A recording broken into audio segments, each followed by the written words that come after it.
આશ્રમની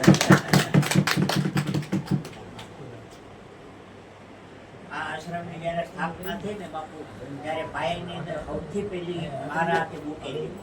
બાપુએ દ્વારકાના બ્રાહ્મણ તરીકે પહેલી ઈંટ મારી પાસે મુકાવી. 45 વર્ષ થયા છે જ્યાંથી આશ્રમ સ્થાપના થઈ ત્યાં, અને અત્યારે બાપુ નથી તો હજી હું અહીંયા છું. હમણાં પાછી બીજી ઈંટ મુકાશે. આમાં પહેલી ઈંટ મારા હાથે જ મુકાશે.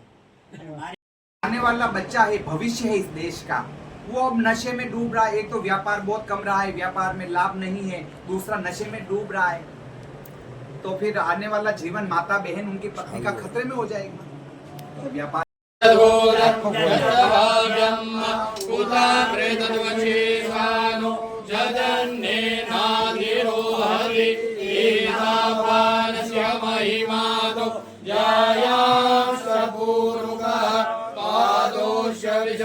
भूतानि त्रिपादस्यामृतं दिवि त्रिपादोर्ध्वोदयपुरुषः पादोऽस्य अभवत् पुनः ततो विगमन्यक्रामत्शासनानसने अभिततो. चैतन्य प्रभु जी महाराज जी पधारे, हम उनका स्वागत करते हैं.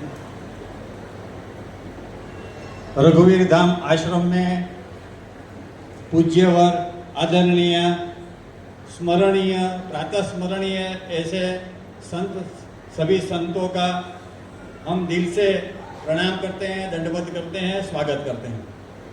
पहलू सेशन આપણું અત્યારે જે 3 દિવસથી પ્રોગ્રામ ચાલી રહ્યો છે ભૂદેવોનો, એ ભૂદેવોના પ્રોગ્રામની આપણને જનસામાન્યને ખરેખર અગત્યતા લાગતી નથી અત્યારના જમાનામાં.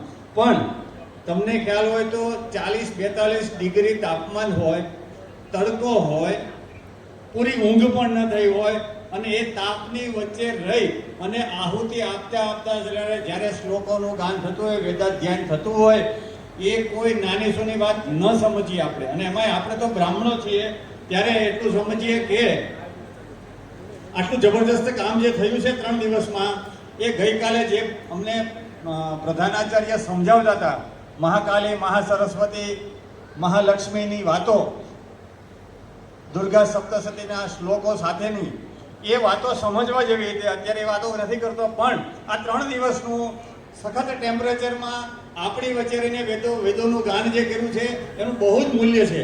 એનું કોઈ આર્થિક રીતે મૂલ્ય હું નથી કહેતો, પરંતુ સમાજના ઉદ્ધાર માટે, આપણા ઉદ્ધાર માટે, જગતના ઉદ્ધાર માટે જે ભૂદેવોએ કામ કર્યું છે એ ખરેખર સરાહનીય છે, વંદનીય છે.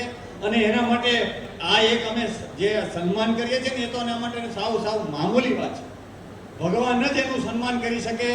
આ ભૂદેવોનું એવું કાર્ય એમણે કર્યું છે, એક વખત તાળીઓથી આપણે ભૂદેવોને વધાવી દઈએ. પણ અમારી હાથમાં જે વસ્તુ છે, અમને અમારા માટે આદરણીય ભૂદેવો અમારું કામ જે કર્યું છે, આજથી શુભારંભ થાય છે.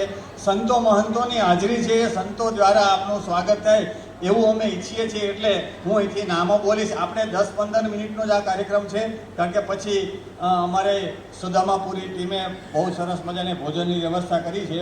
એટલે હું નામ બોલું છું અહીંથી, એમનું સન્માન આપણે કરીએ છીએ. મને ભાઈ મિતેશભાઈએ ખાસ આગ્રહ કર્યો છે કે પહેલાં દૂરથી આવેલા બ્રાહ્મણો છે એમને, એટલે કે અમારી ભાવનગરની ટીમ જે આવી છે ભાવેશભાઈની, એ તૈયાર હશે હું એમ માનું છું. ભાવેશભાઈ હાજર છે, બધા ભૂદેવો હાજર છે. તો હું નામ બોલું છું એ પ્રમાણે આપણે થોડોક એનું સન્માનપત્ર અને ખેસથી, શાલથી, ફુલહારથી વગેરેથી સન્માન કરવામાં આવશે. અને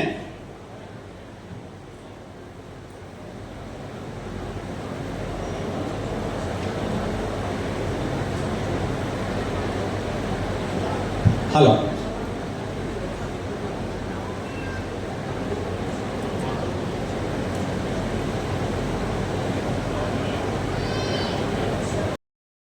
संगीत और माता से ईश्वर भक्ति विरासत में प्राप्त कर वे अपना जन्म स्थान छोड़कर दक्षिण गुजरात के खोरवार में बस गए. सुंदर संगीत के माध्यम से भजनों ने आकाशवाणी के माध्यम से लोगों के दिलों में जगह बनाई. उन्होंने बनारस विश्व हिंदू विश्वविद्यालय से मानस तत्ववेशी और भागवत भास्कर में डिग्री प्राप्त की. उन्होंने रामजी मंदिर, कटार गांव दरवाजा, लकी टेकरी में 7 वर्षों तक एकांत ध्यान का अभ्यास किया और श्री राम जी मंदिर, बालाजी रोड में चातुर्मास रामचरित मानस का गायन किया। वृंदावन में स्वामी अखंडानंद जी से भगवद गीता के 11वें स्कंद का अध्ययन किया। सूरत बड़े मंदिर के नित्य मनोरंजन करता दादा श्री ब्रजरत्न लाला जी महाराज से ब्रह्म संबंध प्राप्त कर संगीतमय श्रीमद् भागवत सप्ताह का शुभारंभ विठलवाड़ी स्थान से किया गया। भारत के अलावा उन्होंने 1986 से यूरोप, अमेरिका और अफ्रीका के 27 देशों सहित दुनिया भर में प्रचार के लिए हर साल 2 महीने समर्पित किए हैं। आज आदरणीय कनुबापू से प्रेरित सत्संग परिवार पूरे विश्व में फैल चुका है। वर्ष 1996 से प्रत्येक वर्ष एक तीर्थ स्थल पर तीर्थ यात्रा और कथावाचन कार्यक्रम का आयोजन किया जाता रहा है। श्री कानुबापू ने अपने जीवन में 5 महायज्ञ करने का संकल्प लिया था, जिसका अर्थ है 1. सूरत जिले के कोसमारी गांव में अतिराम महायज्ञ, 2. नवसारी जिले के धामन पंचकिपला स्थान पर अति विष्णु महायज्ञ, 3. वलसाड़ जिले के भदेली हिंगराज स्थान पर लक्ष्य चंडी महायज्ञ, 4. कच्छ जिले के मुंद्रा गांव में अति रुद्र महायज्ञ संपन्न हुआ और 5. सूरत जिले के श्री गोविंदधाम आश्रम कोसमारी मुकाम में 1.25 लाख हनुमान चालीसा होम महायज्ञ संपन्न हुआ। कांग्रेस तालुका के कोसमारी गांव में श्री कनुबापू राजगुरु जी द्वारा स्थापित श्री रघुवीर धाम आश्रम का उद्घाटन 25 जनवरी 1990 को संत श्री मुरारी बापू के संरक्षण में किया गया था। सुबह श्री मुरारी बापू अक्सर आश्रम आते हैं। इसके अलावा जगतगुरु शंकराचार्य जी, जगतगुरु रामानंदाचार्य जी सहित भारत के सौराष्ट्र और गुजरात से कई संत और महंत अक्सर श्री रघुवीर धाम आश्रम में आते हैं। श्री रघुवीर धाम आश्रम कोसमड़ी में पिछले 33 वर्षों से प्रत्येक माह की पूर्णिमा को श्री हनुमान चालीसा के 111 पाठ एवं श्री हनुमान जी महाराज को 111 लड्डुओं का भोग लगाया जाता है।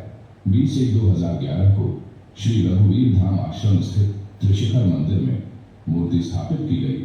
आश्रम के मंदिर में श्री अरासुरी अम्बाजी, राम परिवार, श्री राधा कृष्ण जी, मनोकामना सिद्ध हनुमान जी, श्री मिया जी और वेद माता विराजमान है। गायत्री जी के साथ साथ शशि गणेश जी और श्री राम के सेवक हनुमान जी महाराज की मूर्ति भी स्थापित की जाती है। आश्रम में 5 दिवसीय पूजा और आरती होती है तथा नववर्ष और चैत्री पूर्णिमा पर भोजन का आयोजन होता है। सुबह सूरत तापी मंडल ने कनुबापू पर महंत की चादर की रस्म अदा की। उन्हें भारत साधु समाज एवं अखिल भारतीय संत समिति के गुजरात प्रांत का मंत्री तथा सूरत गणेश मंदिर का मंत्री नियुक्त किया गया है। श्री कानुबापू के जीवन का आदर्श वाक्य हिंदू धर्म के सिद्धांतों को रोचक कहानियों के माध्यम से आम लोगों को इस तरह समझाना है कि आम आदमी हिंदू शास्त्रों के कठिन सिद्धांतों को समझ सके और समाज और संस्कृति की सेवा कर सके। हमारे समाज के अनेक प्रतिष्ठित व्यक्ति जैसे अभय सिंह राठौड़, जीतू भाई द्वारकावाला आदि श्री कनुबापू के जीवन संघर्ष के प्रत्यक्षदर्शी हैं। पूज्य कनुबापू चैत्र शुक्ल महाअष्टमी और 16 अप्रैल 2024 को ब्रह्मलीन हुए और उसके बाद उनके पोते श्री हरिवंश राजगुरु को श्री तप्ती विरक्त साधु समाज मंडल सूरत द्वारा महंत के रूप में नियुक्त किया गया और बापू के उत्तराधिकारी गद्दी पर बैठे और आज पूज्य कनुबापू की विरासत और आगे धर्म की स्थापना जैसे कार्य तथा देश विदेश में लोगों के जीवन में सत्संग के माध्यम से सनातन धर्म की स्थापना जैसे सुंदर कार्य उन लोगों द्वारा किए जा रहे हैं जो सनातन धर्म की स्थापना का सुंदर कार्य कर रहे हैं और आज श्री सत्य सनातन हिंदू धर्म के लिए पूज्य कनुबापू की संस्कृत पाठशाला की योजना को पूरा कर रहे हैं और पूज्य गुरुदेव के नाम और कार्य को आगे बढ़ाया जा रहा है। मैं आशा करता हूँ આગળના કાર્યક્રમમાં સંતો દ્વારા દરેક ભૂદેવોનું સન્માન કરવાનું છે। તો આગળના કાર્યક્રમ માટે હું જગદીશભાઈને માઇક આપું છું। હરિવંશરાય બાપુનો ખૂબ અગાધ પ્રયત્ન છે આ આશ્રમને ઉજાગર કરવા માટેનો અને પૂજ્ય કનુબાપુનું અને દીપકભાઈની એક ભદ્ર ભાવના હતી, ઈચ્છા હતી એક સુંદર મજાનું સંસ્કૃત પાઠશાળાનું નિર્માણ થાય। તો આપ જોઈ રહ્યા છો આ સ્ક્રીન ઉપર પાઠશાળા જેનું અત્યારે સંતો દ્વારા ભૂદેવો દ્વારા ભૂમિપૂજન થયું અને ટૂંક સમયમાં એનું કાર્ય શરૂ થશે। તો આપ બધેના સંતો મહંતો સાથે બધેના અમે આશીર્વાદ પ્રાપ્ત કરીએ છીએ કે સુંદરમાં સુંદર આયોજન થાય, સંસ્કૃત પાઠશાળાનું નિર્માણ થાય ને ફરી પાછા ઉદ્ઘાટનમાં આપ બધા પધારો એવી આપ દરેકના ચરણોમાં વંદન છે. જગદીશભાઈને વિનંતી છે. હા, તો આગળનો કાર્યક્રમ સન્માન સમારંભનો છે જગદીશભાઈ સંભાળશે અને સાંજના સમયમાં બધા સંતો મંત્રોનું સન્માન જીતુભાઈ દ્વારકાવાળા સંભાળશે. બોલ રામચંદ્ર ભગવાન દ્વારિકાધીશ નમઃ પાર્વતી પદે હર હર મહાદેવ.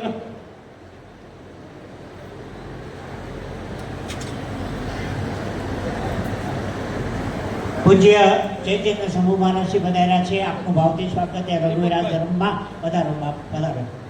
આવો આવો. સન્માન આપવાનું કામ માતાજી કરશે.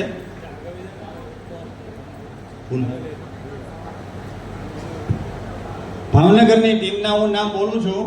સંજયભાઈ મહેતા આવે એ પછી થોડીક ઝડપ એટલે રાખવી પડશે. 40 બ્રાહ્મણો છે એટલે આપણે બહુ ટાઈમ નથી લેતા. ભોજનનો ટાઈમ થઈ ગયો છે. સંજયભાઈ મહેતા વેદપાટી, ભાવિકભાઈ મહેતા,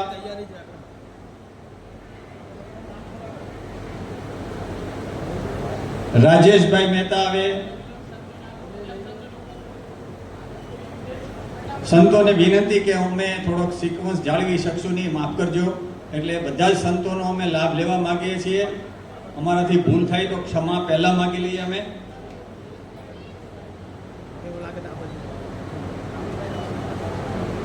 રાહુલભાઈ રાવલ આવે. રાહુલભાઈ રાવલ. કાર્તિકભાઈ રાવલ આવે. ફટાફટ આવજો જરા. અજયભાઈ પંડ્યા આવી જાય અને કૌશિકભાઈ પંડ્યા અને પરેશભાઈ ઉપાધ્યાય. આ ભાવનગરની ટીમને હું વિનંતી કરું કે તેઓ સંતોના હાથે સન્માનપત્ર અને ખેસ ધારણ કરે. થોડી અગવડ થાય તો ક્ષમા કરજો સમયના અભાવે.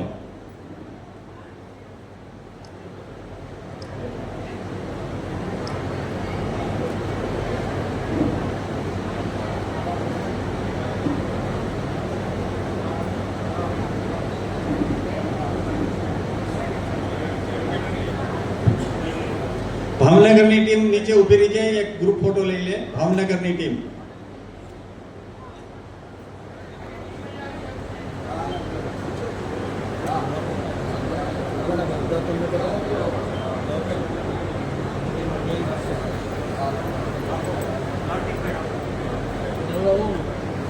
હવે ભાવનગરની ટીમ પછી અમારા અહીંના જે વિદ્વાન બ્રાહ્મણો છે, આપણે બધા વિદ્વાનો જ છે, પણ અમુકની જવાબદારીઓ વહેંચાયેલી હોય એટલે મારે આ બાયફર્કેશન કરવું પડે છે.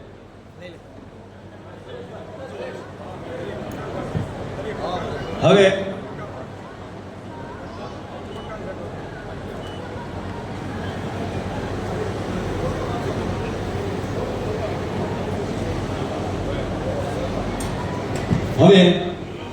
આજના આ 3 દિવસના પ્રોગ્રામના મુખ્ય આચાર્ય એવા કેતનભાઈ ભૂપેન્દ્રભાઈ ઉપાધ્યાય આચાર્ય શ્રી, બહુ જ વિદ્વાન આચાર્ય, એમને સરસ મજાનું આપણને રસપાન વેદ ધ્યાન કરાવ્યું છે. એમને હું બાપુને વિનંતી કરીશ.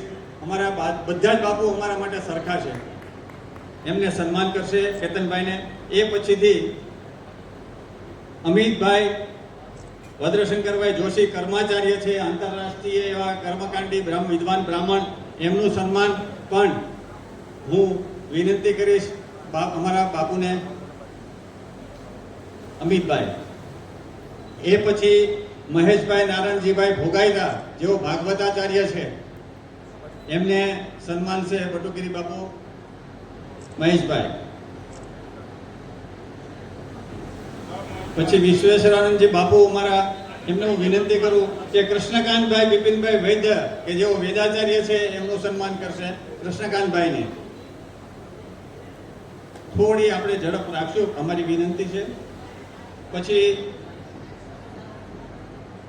યજુર્વેદ અને સંહિતા પાઠી એવા અમારા અંકિતભાઈ ભરતભાઈ પંડ્યાને વિનંતી કરીશ કે તેઓ સન્માનવા માટે એમને અહીંયા સ્ટેજ પર બોલાવું છું.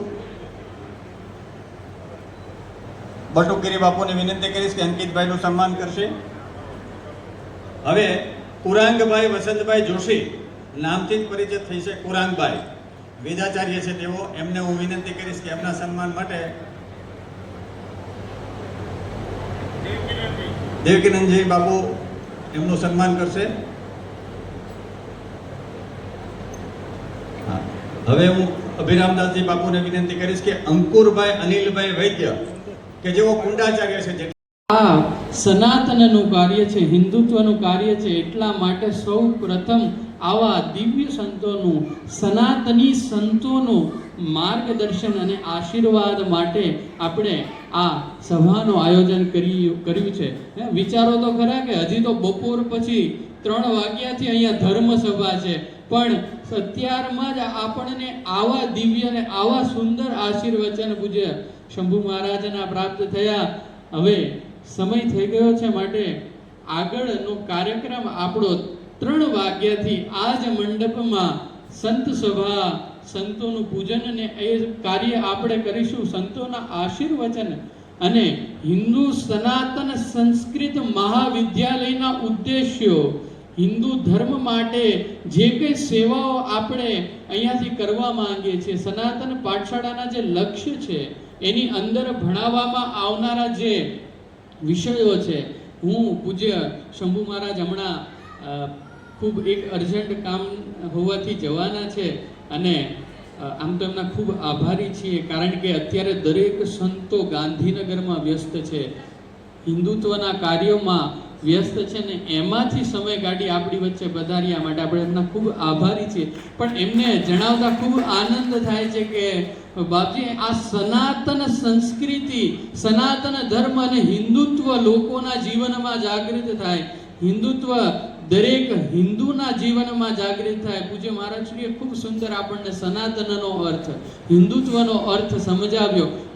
બસ આ જ લક્ષ્ય છે કે અહીંયાથી જે પણ વિદ્યાર્થી અહીંયા આવે અને અહીંથી એવો તૈયાર થઈને જાય કે જે પોતાના ગામમાં, પોતાના શહેરમાં, પોતાની સોસાયટીમાં જ્યાં પણ જાય ત્યાં હિન્દુત્વને સ્થાપિત કરે, લોકોના જીવનમાં હિન્દુત્વની જાગૃતિ કરે. એ માટે જ આ પાઠશાળાનું આ આપણે નિર્માણ કરવા જઈ રહ્યા છે, જેના ઉદ્દેશ્ય, જેના લક્ષ્ય આપણે ધર્મસભામાં બપોર પછી અવશ્ય ડોક્યુમેન્ટરી દ્વારા નિહાળીશું. આવો પ્રસાદ લઈએ માટે બ્રાહ્મણોનું પણ આજે બ્રહ્મ ભોજનનું અહીંયા આયોજન કરવામાં આવ્યું છે, જે ભોજનાલયમાં બ્રાહ્મણોની અલગ પંગત અને ત્યારબાદ જે પણ આપણા ભક્તજનો છે તેઓની પંગત થશે. માટે બ્રાહ્મણોને વિનંતી છે કે બ્રાહ્મણોની પંગતમાં જ બેસવું, કારણ કે બ્રાહ્મણોની સેવા અહીંથી થવાની છે. માટે બ્રાહ્મણોએ બ્રાહ્મણોની પંગતમાં બેસવું, ભક્તોએ ભક્તોની પંગતમાં બેસવું. અને માફ કરજો, ભક્તો માટે બહારની સાઈડ જે આપણું ગ્રાઉન્ડ છે, જ્યાં આજે સાંજે ભજન સંતવાણી કાર્યક્રમ થવાનો છે, ત્યાં ભોજન વ્યવસ્થા છે, જે આશ્રમનો ભંડાર છે, જ્યાં ભોજનાલય આપણે દર પૂર્ણિમાએ લેતા હોઈએ છીએ, ત્યાં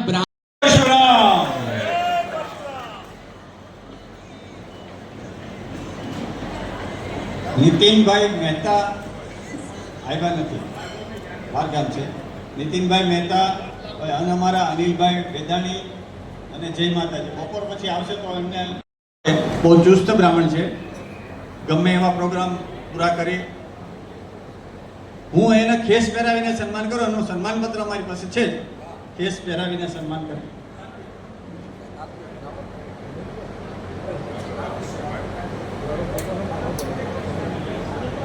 અને બીજા કાર્તિકભાઈ રાવલ પણ ફટાફટ આવે, એમને પણ એ પણ કાર્તિકભાઈ રાવલ એ પણ બંને ભાઈઓ સંધ્યા માટે ગયેલા, એટલે આવી હાજર સમયસર નતા રહી શક્યા.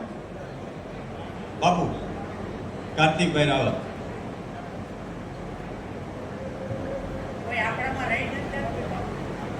પ્રકાશભાઈ જાનીને પણ વિનંતી કરીશ કે એમનું પણ સન્માન, જેઓનું નામ આવી ગયેલું પણ હાજર.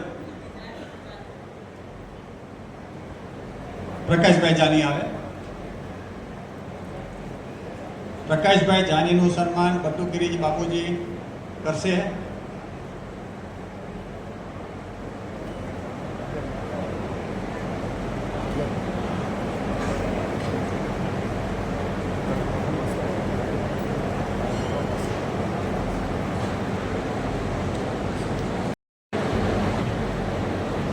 સાથે વિશ્વેશ્વરાનંદજી બાપુને પણ વિનંતી કરીશ, બટુગીરી બાપુને વિનંતી કરીશ કે તેઓ પણ સાથે એમને કંપની આપે.